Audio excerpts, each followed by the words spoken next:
ভূতের আতঙ্ক ছড়াতে স্কুলের হস্টেল ছেড়ে বাড়ির দিকে পা বাড়াচ্ছে ছাত্রীরা। চাঞ্চল্যকর ঘটনাটি ঘটেছে বালুরঘাট ব্লকের কালিকাপুর হাই স্কুলের ছাত্রী হস্টেলে। এই হস্টেলে পঞ্চম শ্রেণী থেকে দশম শ্রেণী পর্যন্ত আদিবাসী সম্প্রদায়ভুক্ত ছাত্রীরা থাকে।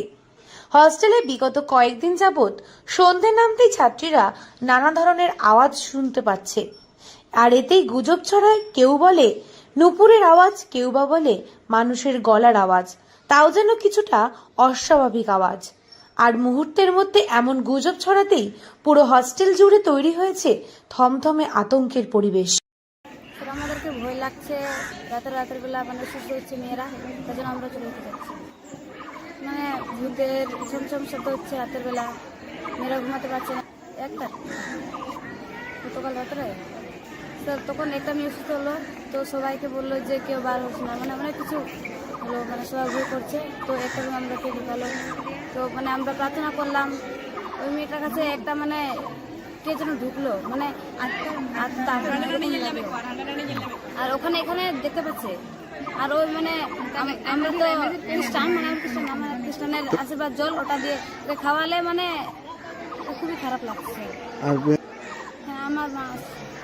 এই হস্টেলটি শুধুমাত্র মেয়েদের জন্য এবং এখানে আদিবাসী সম্প্রদায়ের পঞ্চম থেকে দশম শ্রেণীর ছাত্রীরা থাকার সুযোগ পায়। তবে কয়েকদিনের এই ভৌতিক পরিবেশের সাক্ষী থাকায় অবশেষে দুপুর থেকেই ব্যাগপত্র গুটিয়ে বাড়ির উদ্দেশ্যে পা বাড়াতে শুরু করেছে ছাত্রীরা।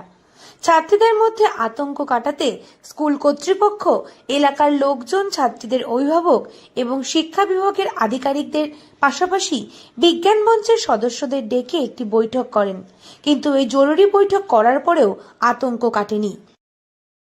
মানে এখানে হচ্ছে রাত্রে হলেই শুধু মানে একটু আওয়াজ হচ্ছে, ছামছাম মানে শুনে যাচ্ছে। আর আমরা ভালো করে মানে থাকতে পারছি না, ভয় পাচ্ছি আমরা। মোটামুটি এক তারিখ থেকে শুরু হয়েছে, মানে মানে পাইলে মানে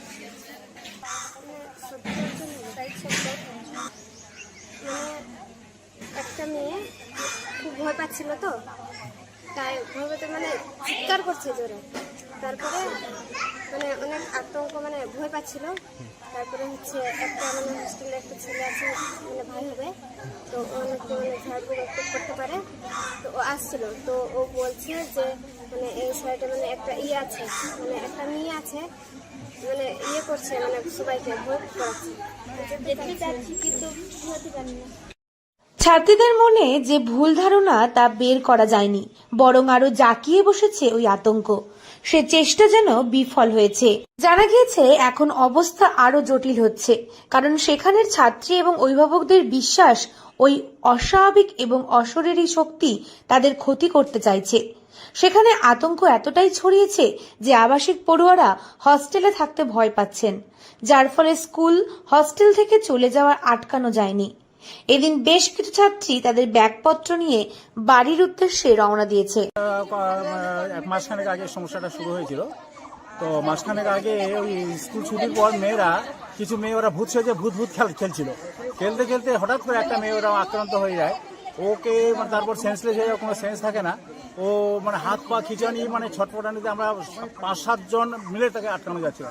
এই অবস্থাতে আমরা কোনো বুদ্ধি না পেয়ে গার্জেনকে আমরা ইনফর্ম করি এবং গাড়ি জোগাড় করে নিয়ে সঙ্গে সঙ্গে হসপিটালে আমরা ভর্তি করি। হসপিটাল ভর্তি করার পর স্যালাইন দিয়েছে, ডাক্তারবাবুরা যেটা চিকিৎসা করলেন এবং বলে যে নার্ভের প্রবলেম আছে।